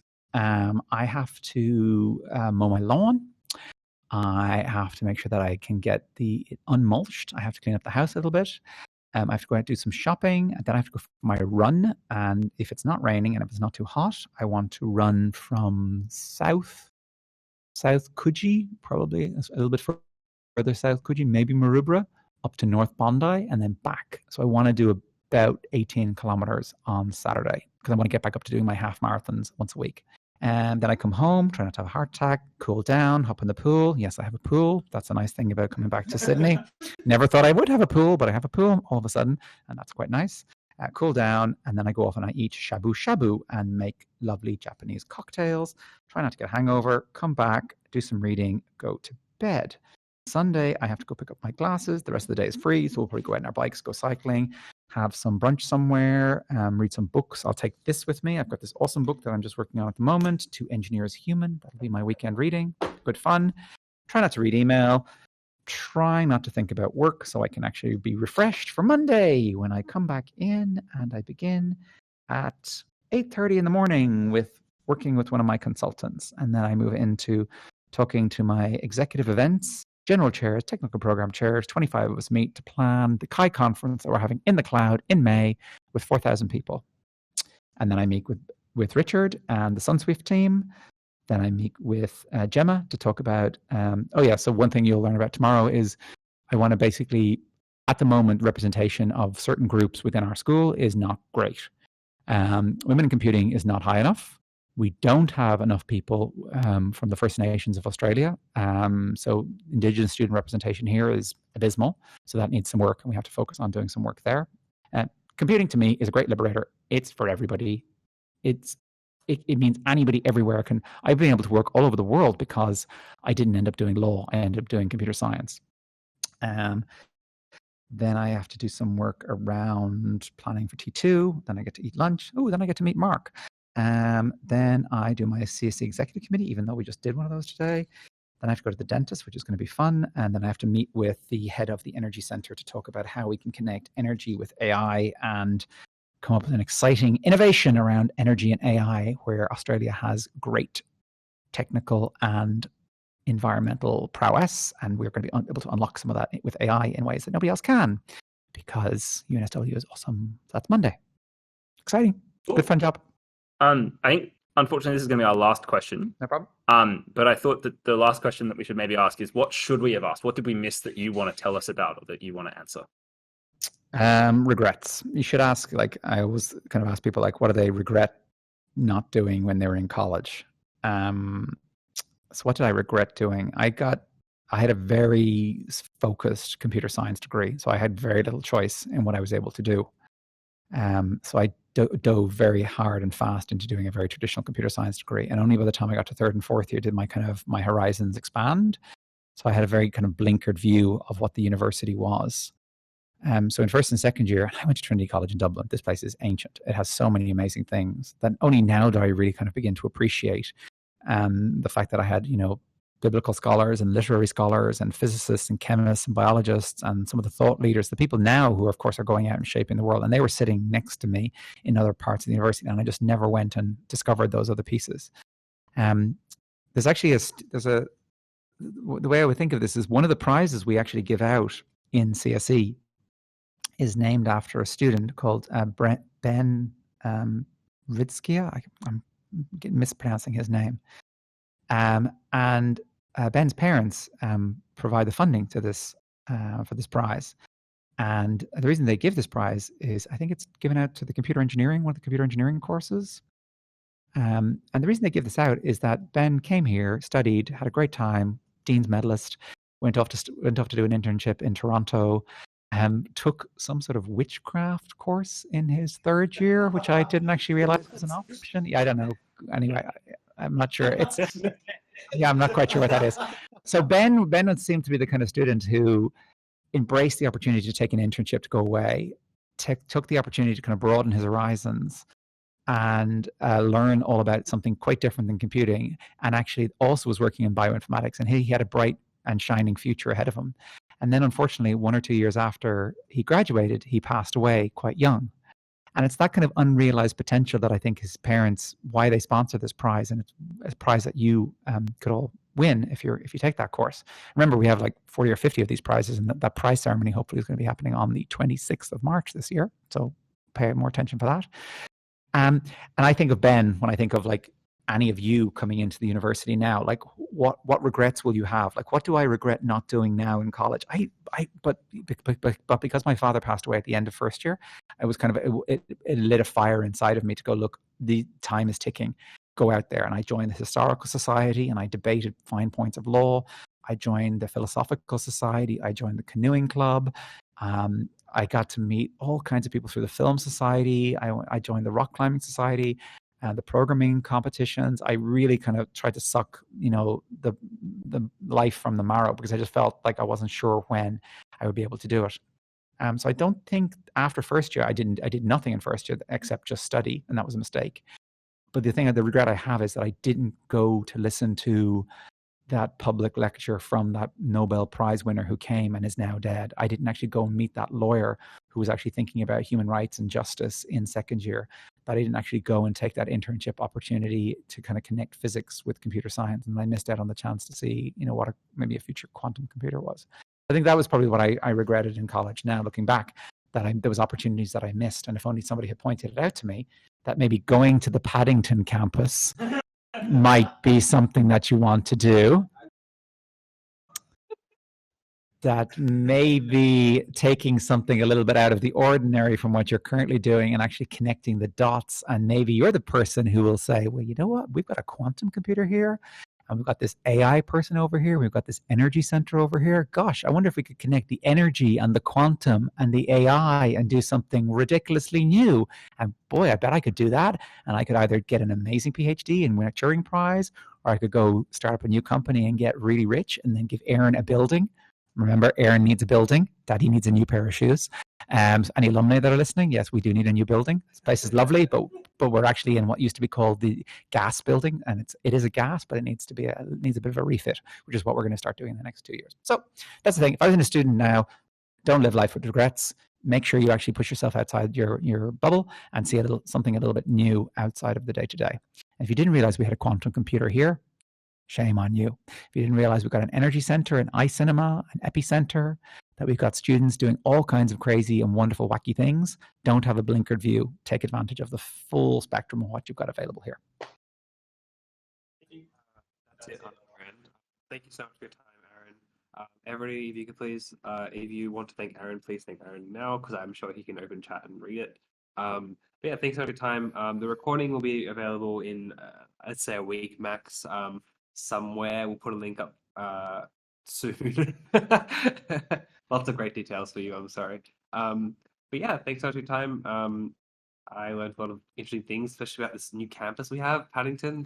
No. If you want, okay, do you want to stop the recording now, or do you want to think? Oh, we can. You have to. Well, no, we can listen. Okay, you have to think really crazy thoughts in my job. Okay, and the Paddington campus is not the crazy campus. Okay, the crazy campus is the three campuses. Okay, the three future campuses. Okay. 2030, 2040, 2050. Imagine one of these three versions of the future. Number one, the three city version of Sydney, because now they're investing in this right today. Campbelltown, Parramatta, and us. Three places that are basically the size of UNSW today in those three different places. That's the boring future. That's easy. That is based on what you would refer to as strategic hindsight, where you look to the past and you plan for the future. Very simple. Strategic foresight is where you imagine something really crazy, and then you think, what would that actually look like? So now I'll tell you the really crazy. Well, one of the two crazy ideas. Number one, how far is it from here to the airport? 15 minutes drive. If we were to move the campus and it was still 15 minutes drive and closer to the beach, would students be happy? Yeah, be further away from the city, same distance to the beach, close to the same distance to the airport. What do we think? Yep. Yeah, probably. Yeah. Why not? Cool. Awesome. This land is incredibly valuable. Bulldoze the campus, sell it, convince the state government to give us the prison down the way, bulldoze that, move the prisoners somewhere else because they don't want to be there, I can tell you that, relocate the campus and completely reimagine what UNSW might look like in 2050 and have a totally different version of the campus down there. Same distance to the airport, closer to the beach, and the land here would be worth billions. Okay? Or divest completely from the physical world and move to the cloud and make it a million student university. Or make it a 24/7 university where people all around the world can come in anytime. Or make it a 365-day-a-year university, meaning you get your degree in 365 days. So there we go. So aren't you all glad that you signed up to come to UNSW now rather than in the future where all of this craziness is possibly going to come? Any of those futures are possible, but you have to kind of plan for what they might actually look like. Are any of them likely to happen? Who knows? But people are thinking about it all the time. It's good though. Like innovation is key, right? To improve everything. All you have to do is think of it, and then you don't necessarily go down path A, but you think about, well, actually, if we did that, this could be potentially possible. We're not bulldozing the campus anytime soon. So. Cool. Yeah, I think that's it. There's been a massive spam of thank yous. Not at all. Thank you for inviting me. Yeah, it's been wonderful to talk to you. I think we'll call it there. Thank you. Have a nice evening. See you, everyone. Thank you. Thank you. Bye-bye.